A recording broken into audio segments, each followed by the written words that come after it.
وضع حقوق انسان در سال 2020 باز هم بدتر شده. شماری بیش از حد آدمان در این سال در پی نقض شدید حقوقهای خود اذیت کشیدند.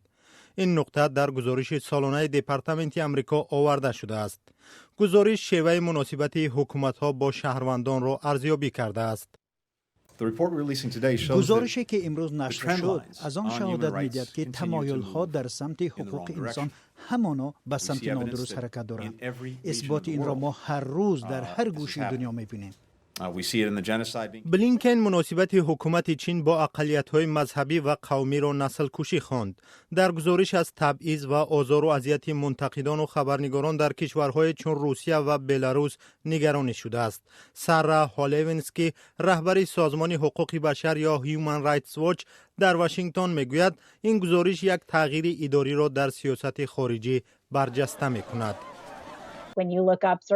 وقتی شما درباره نقض حقوق آدم فکر میکنید پیش نظر ایران نمودار می شود.